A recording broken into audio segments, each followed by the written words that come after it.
আসসালামু আলাইকুম রহমতুল্লাহি ওবারাকাতু। প্রিয় বাবা মা, আশা করি সবাই ভালো আছেন। গরমের দিনে অনেক বাচ্চা ঠিক মতন খেতে চায় না, দুই এক লোকমা খেয়েই বলে আর খাবো না। তখন মা বাবারা চিন্তায় পড়ে যান, আমার বাচ্চা তো কম খাচ্ছে, তার শরীরে কি পুষ্টির ঘাটতি হবে? আজকের ভিডিওতে আমি এমন কিছু খাবারের কথা বলবো যেগুলো বাচ্চা অল্প খাবার খেলে প্রচুর পুষ্টি পাবে। বিশেষ করে গরমের দিনে এই খাবারগুলো বাচ্চার শরীর সুস্থ রাখতে খুবই উপকারী। প্রথমে আছে ডিম।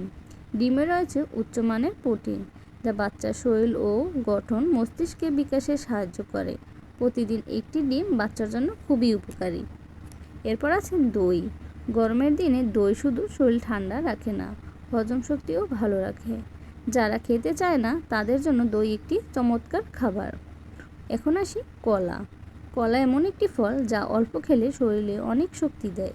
গরমে ঘামের সঙ্গে শরীর থেকে অনেক খনিজ বের হয়ে যায়, কলা সেই ঘাটতি পূরণ করতে সাহায্য করে। এখন আসি তরমুজ। তরমুজ গরমের দিনে সেরা ফলগুলোর একটি। এতে প্রচুর পানি থাকে, যা বাচ্চা শরীরে পানি শূন্যতা থেকে রক্ষা করে। এখন আসি আম। আম কে খেতে চায় না বলুন? আম একটি সুস্বাদু খাবার। এতে শুধু সুস্বাদুই নয়, এতে রয়েছে ভিটামিন এ ও সি, যা বাচ্চার রোগ প্রতিরোধ ক্ষমতা বাড়াতে সাহায্য করে। এখন আসি মাছ। মাছ বাচ্চার জন্য খুবই গুরুত্বপূর্ণ একটি খাবার। এতে থাকে প্রোটিন ও ওমেগা 3, মস্তিষ্কে বিকাশে সাহায্য করে। এখন আসি খিচুড়ি।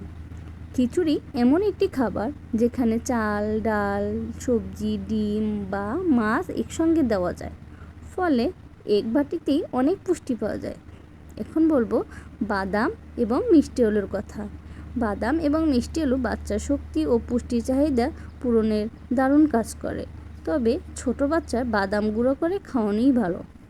প্রিয় বাবা মা, একটি বিষয় মনে রাখবেন, বাচ্চাকে কখনো জোর করে খাওয়াবেন না।